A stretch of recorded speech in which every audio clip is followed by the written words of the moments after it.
It opens with the sound of a chime at midnight in a house that never receives guests. We see the rain-soaked, trembling figure of Era, small, out of place, yet refusing to leave. Era knew that crossing this threshold could mean she would never be seen again. But what she was about to ask Han Do-yeon would do more than just save her father. It would shatter the cold heart of the most dangerous man in Korea. Stay with us until the end to see the shocking evidence she pulled out of that delivery bag. Before we continue this journey into the neon shadows of Seoul, don't forget to like this video and subscribe to the channel. Comment "Justice" below if you believe an underdog can take down a giant. Now, let's go back to where it all began, a rainy Tuesday in the heart of the city. To understand the man who stood at the threshold of that rain-slicked mansion, one had to understand the world he had carved out of the jagged glass of Seoul's underworld. Han Do-yeon did not live in a home. He resided in a monument to isolation.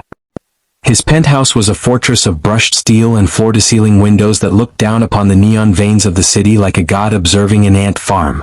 From this height, the millions of souls scurrying through the streets of Gangnam were nothing more than data points, revenue streams to be managed or obstacles to be cleared. Do-yeon's life was a masterclass in surgical precision. Every morning began at 4:30 a.m. with a ritual of silence and cold water, a discipline designed to kill the parts of a man that felt heat or hope or pain. At 42, his face was a mask of aristocratic indifference, his eyes two dark pools that had seen the rise and fall of three rival syndicates without so much as a flicker of sympathy. In the boardroom he was called the Architect. In the back alleys he was the Dragon. He had built an empire that bridged the gap between legitimate tech conglomerates and the shadow economy, ensuring that whether a person bought a smartphone or a life-altering debt, a fraction of that one ended up in his accounts. Yet, for all his power, Do-yeon was a man haunted by a peculiar kind of silence. His massive dining table was set for one night after night. His conversations were limited to barked orders and the clinical reports of his lieutenants. He had long ago decided that human connection was a structural flaw, a point of entry for an enemy's blade. He believed that loyalty was merely a price tag yet to be met and that love was a fairy tale told by the weak to comfort themselves in the dark. This was the terrifyingly perfect world he had built, a life where nothing was left to chance and no one was allowed to touch him. He was the apex predator of a concrete jungle, untouchable and utterly alone. He had spent years ensuring that no one would ever dare to approach his private gate without an appointment, a passcode, or a death wish. But as the clock struck midnight and the security monitors flickered with the image of a small girl in a neon vest, the architect realized there was a variable he had failed to calculate. The heavy oak doors, which usually held back the world's chaos, felt suddenly thin. For the first time in a decade, Han Do-yeon didn't see a threat or a subordinate on his screen. He saw a defiance that didn't make sense. Era was a ghost in a city that thrived on visibility. While the elite of Seoul chased trends in boutiques lit like diamonds, Era navigated the city's underbelly, a blur of neon polyester on a rusted electric scooter. To the people she delivered to, she was a non-person, a pair of hands swapping a warm bag for a cold door slam. As a black woman in a society that often measured worth by lineage and skin tone, Era had learned early on that her existence was an inconvenience to the status quo. She was a Capino of a different sort, the daughter of a brilliant Nigerian engineer who had come to Korea with dreams of innovation, only to find himself relegated to the backrooms of factories where his accent mattered more than his intellect.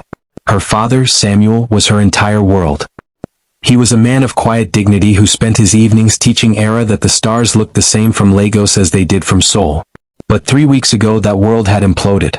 Samuel had been swept up in a police raid at the manufacturing plant where he worked, a calculated cleanup orchestrated by a rival syndicate to shield their own corrupt interests.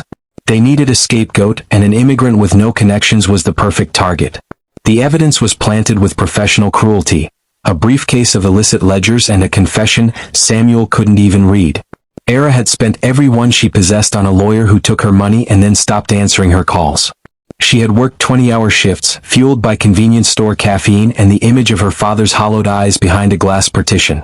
She had pleaded with community leaders and petitioned the embassy, but everywhere she went she met the same wall of polite indifference. She was an outsider shouting into a hurricane. The desperation that finally drove her to Han Do-yeon's fortress wasn't born of madness, but of a daughter's terrifying clarity. She had overheard 2 crooked officers laughing outside the precinct, mentioning the architect as the only man in the city the commissioner actually feared. In that moment, the fear that had kept her small evaporated, replaced by a cold, burning necessity. She didn't have a plan. She didn't have a weapon. She only had her father's engineering blueprints, the ones the police had tried to claim were criminal codes, tucked inside a grease-stained delivery bag. As she rode her scooter through the torrential rain toward the hills of the elite, her heart hammered a frantic rhythm against her ribs.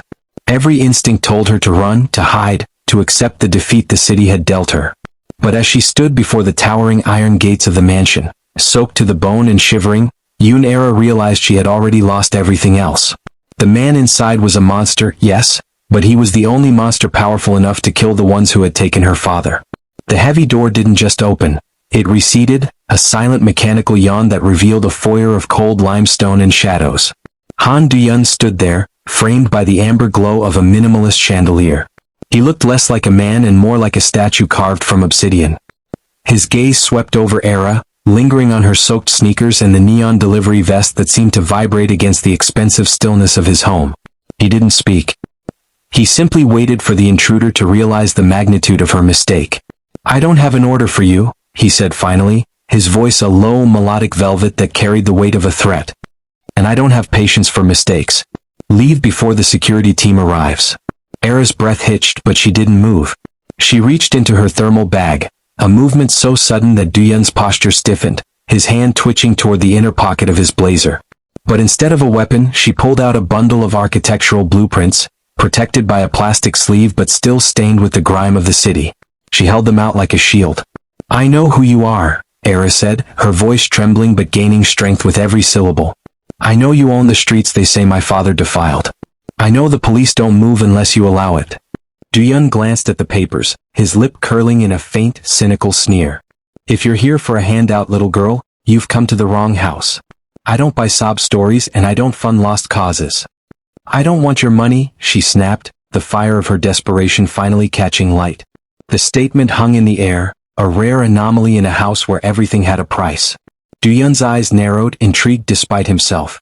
"My father is Samuel Apara," she continued, stepping closer until she was within the threshold of the dragon's lair. "He is an engineer, not a criminal. The men who work for your rivals framed him to protect their own ledgers. I have worked 3 jobs to pay for justice, but justice in this city is a luxury brand I can't afford. I don't want a single one from you. I want your shadow. I want the fear you inspire. I want you to make the commissioner tell the truth." She thrust the blueprints toward his chest. "These aren't criminal codes. They're designs for a low-cost irrigation system for his village. He was building life and they're using it to bury him. You're the only man who can break the scale they've rigged against us." Du-yeon looked from the girl to the blueprints. In the silence of the midnight rain, her request echoed with a terrifying purity. She wasn't asking for a bribe. She was asking for a revolution. She was asking the city's greatest predator to become its unlikely judge. Han Du-yeon looked down at the blueprints, then back at the girl, his expression unreadable. For 30 years, he had operated on the principle that people only approached him out of greed or terror. Yet, here stood a girl who wanted neither his gold nor his mercy. She wanted his power to be used as a scalpel against the very system he had mastered. As he studied Era, her shoulders squared despite her shivering frame, her eyes burning with a desperate, singular focus, the cold, clinical walls of his mind began to tremble. In the reflection of the foyer's polished black marble, he didn't see a mob boss and a delivery girl. For a fleeting, haunting second he saw a ghost. He remembered a boy in the rain-slicked alleys of Incheon, decades ago, clutching a blood-stained shirt and screaming for a justice that never came. He remembered the exact moment he had realized that in Seoul, the truth didn't set you free, it was merely a commodity bought by the highest bidder. He had become the architect so that he would never have to beg again, building a world where he was the one who decided who was guilty and who was gone. He had always told himself that his cynicism was his armor, but looking at Era, he realized it had become his coffin. Her loyalty to her father was a jagged, beautiful thing, a relic of a humanity he had buried under layers of silk and steel. She was hungry, in a way his lieutenants could never understand, not for food or status, but for the restoration of a world that made sense. "Do you have any idea what you are asking?" Du-yeon asked, his voice dropping to a gravelly whisper. "To move against the commissioner for a man who has nothing to offer me? It disrupts the balance. It creates a war where there was a profitable peace. The peace is a lie if it's built on my father's grave," Era countered, her voice cracking but her gaze never wavering. Du-yeon reached out, his long, manicured fingers taking the blueprints from her trembling hands. The paper was damp and smelled of the street, a stark contrast to the sterile scent of expensive cologne and air-filtered luxury that filled his home. He felt a strange dormant heat rising in his chest, a spark of the boy he used to be, the one who still believed that some things were worth burning a city down for. "Go home, Yoon-era," he said, turning away from her and walking toward the dark expanse of his living room. "Dry yourself. My men will find you in the morning." "Does that mean?" Ji-yeon stopped, silhouetted against the glittering lights of the skyline he controlled. "It means the neutrality of this house has ended. If the scale is rigged, then it is time I broke the scale." The transition from silence to action within the mansion was instantaneous and cold. As the sun began to bleed a pale, sickly gray over the Seoul skyline, Han Du-yeon stood in his command center, a room filled with the low hum of servers and the flickering blue light of high-resolution monitors. His primary lieutenant, Jin-ho, a man whose loyalty had been bought with a decade of shared secrets, stood at his shoulder. Usually, their work involved the elegant movement of capital or the quiet erasure of corporate rivals. Tonight the objective was different. It was visceral. "The blueprints were the key," Jin-ho reported, his fingers dancing across a glass tablet. "We ran the digital signatures on the evidence the police logged at the factory. The ledgers Samuel Apara supposedly kept? They weren't created by an engineer. They were authored on a server registered to the Baekho Syndicate." Du-yeon's eyes darkened. The Baekho were a crude, violent organization that specialized in the cleanup work for the city's industrial elites. They were the blunt instrument Du-yeon usually ignored, but now he saw their fingerprints everywhere. They hadn't just framed an innocent man. They had insulted Du-yeon's intelligence by thinking they could operate so sloppily in his backyard. As the data unspooled, a paper trail of blood and bribery emerged. The ironclad police commissioner, a man who built his career on a platform of law and order, had received a series of offshore transfers just 48 hours after Samuel's arrest. The money had been funneled through a shell company used by the Baekho to pay for administrative favors. They had needed a scapegoat to cover a massive embezzlement scheme at the plant, and Samuel, the man with the wrong passport and the right skills, had been the perfect victim. "They used his own designs against him," Jin-ho whispered, pulling up a side-by-side comparison of the blueprints Era had brought and the altered documents in the police file.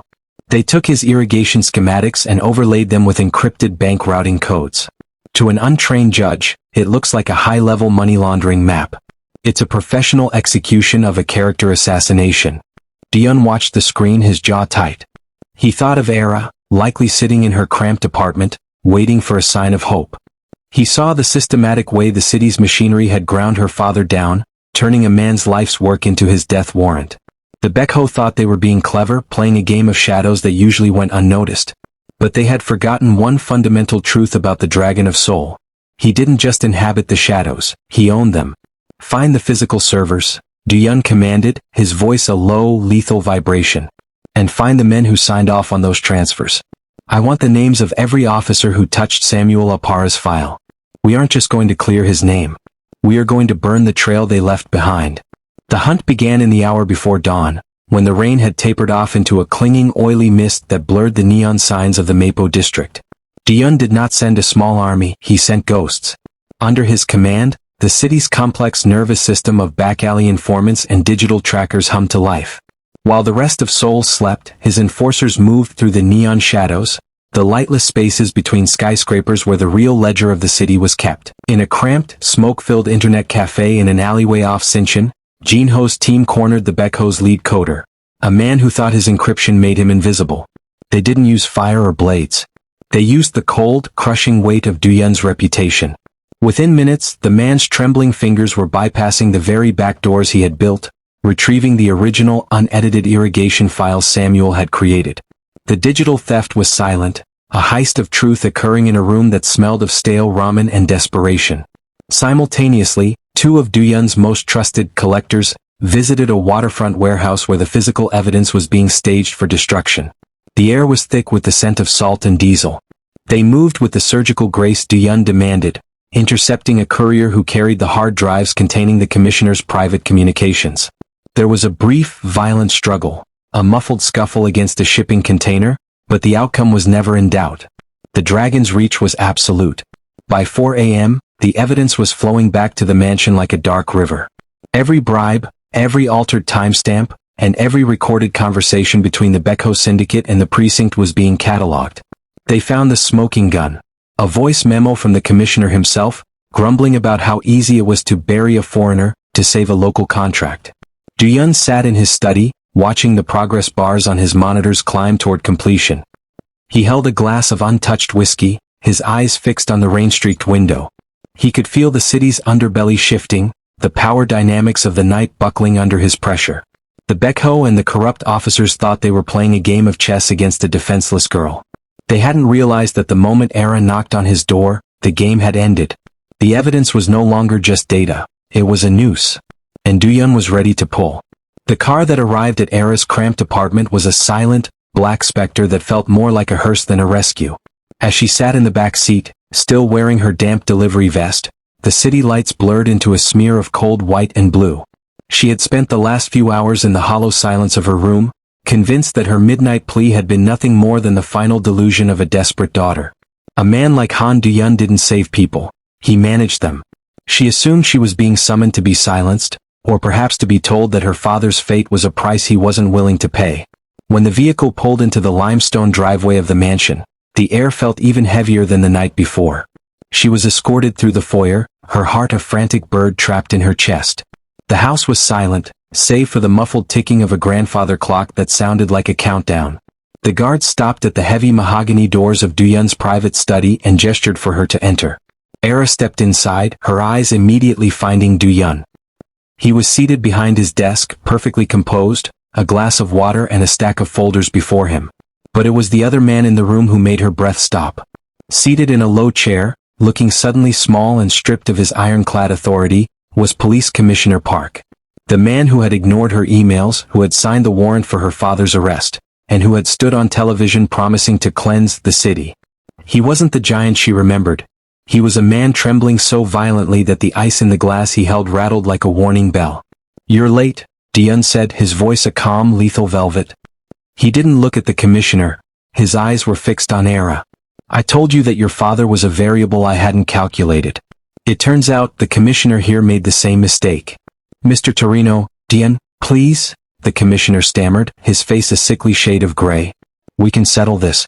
The Beko they pressured. "Silence," Duyun commanded, and the word cut through the room like a blade. He stood up, sliding a single tablet across the desk toward Era. On the screen was a video file, the confession of the Beko coder, followed by a recorded phone call between Park and a syndicate leader. "I didn't bring you here to beg him, Era," Duyun said, walking around the desk to stand beside her. The scent of expensive sandalwood and cold rain clung to him. "I brought you here to witness the final delivery. The truth is often a heavy thing to carry, but tonight, the commissioner is going to carry it all the way to the prosecutor's office. Or he will never leave this room." Era looked from the evidence to the broken man in the chair. The unbelievable request she had made at midnight was no longer a dream. The dragon hadn't just listened. He had set the world on fire to keep his word. The air in the study was stagnant, thick with the scent of old leather and the metallic tang of fear. Commissioner Park looked up at Duyun, his eyes darting toward the door, searching for a dignity that had long since dissolved. "Duyun, be reasonable," the official whispered, his voice cracking. "The Beko control the northern docks. If you destroy this arrangement, if you release that evidence, you lose your most profitable alliance. All for what? An immigrant laborer who means nothing to the city's bottom line." Duyun didn't flinch. He walked slowly toward the floor-to-ceiling window, the city lights reflecting in his dark eyes like cold embers. For years he had been a man of the bottom line. He had built his throne on the cold logic that profit justified any silence. But then he looked at Era, standing in her neon vest, a girl who had nothing but had risked everything on the impossible hope that honor still existed. "You think this is about a business alliance?" Duyun asked, his voice a low, terrifying vibration. He turned back, his face a mask of absolute authority. "The Beko are a parasite. They think they can use my streets to bury a man's life because they assume no one is watching. They assumed I had become as hollow as you." He stepped toward the desk and picked up a heavy fountain pen, clicking it with a finality that sounded like a hammer cocking. "The price of my silence has always been high, Commissioner. But tonight the price is one you cannot pay. I am choosing the girl who had the courage to knock on my door over the cowards who hide behind badges and syndicates." "You're declaring war," Park gasped, his hands gripping the armrests of his chair. "No," Duyun corrected him, leaning down until he was inches from the official's pale face. "I am performing an audit. You have 1 hour to call the central precinct. You will report that new evidence has come to light. You will admit that the Samuel Apara file was a clerical error, a failure of intelligence, and you will personally escort him to the gates. If you don't, the video on that tablet goes to every major news outlet in Asia, and my men will ensure the Bekho know exactly who betrayed their servers." The commissioner's mouth hung open, the realization of his total ruin sinking in. He looked at Era, then at the dragon, and realized that the profitable world he knew had been incinerated by a single midnight request. "Go," Duyun commanded. As the broken man stumbled out of the room, Duyun turned to Era.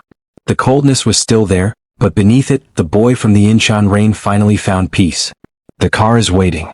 It's time to bring your father home." The sun rose over Seoul not with a roar, but with a soft, golden clarity that seemed to wash the grime from the glass towers of Gangnam. At the gates of the central precinct, the heavy steel bars slid back with a mechanical groan that signaled the end of a nightmare. Samuel Apara stepped out into the morning air, his shoulders slightly hunched, his eyes blinking against the unaccustomed brightness. Before he could even draw a full breath of freedom, a blur of neon and dark curls collided with him.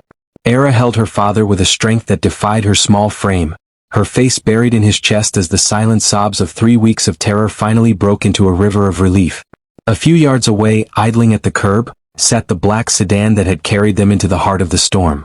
Han Duyun watched the reunion from behind the tinted glass, his expression as unreadable as ever. He did not step out to claim credit. He did not need the gratitude of a man who would never truly know his name. For the Dragon of Seoul, the sight of the daughter's fierce loyalty being rewarded was payment enough. He watched as Era looked up at the car, a single solemn nod passing between the delivery girl and the shadow behind the glass.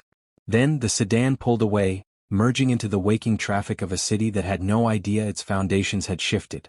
6 months later, the flower shop on the corner of Era's neighborhood, once a struggling business owned by a family she barely knew, had been transformed into a community hub. Samuel was back at an engineering firm, his reputation restored by a miraculous discovery of evidence that had sent shockwaves through the police department. Era still rode her scooter through the streets of Seoul, but the weight of the city no longer felt like it was trying to crush her. She still delivered bags to closed doors, but she did so with a head held high, a ghost no more. Whenever the midnight rain began to fall, turning the asphalt into a mirror of neon blue and red, Era would look toward the hills where the glass fortresses stood. She knew that in one of those towers, a man sat in a room of brushed steel and silence, watching over the world he controlled. But she also knew that the gate was no longer just a barrier, it was a promise. The unbelievable request of a daughter had turned a monster into a guardian, and a lonely king into a man who finally understood that the greatest power was not the fear one inspired, but the justice one chose to uphold. In the heart of the concrete jungle, the dragon remained, but he was no longer alone. He was the silent architect of a new kind of peace, one built not on silence, but on the courage of a girl who wasn't afraid to knock.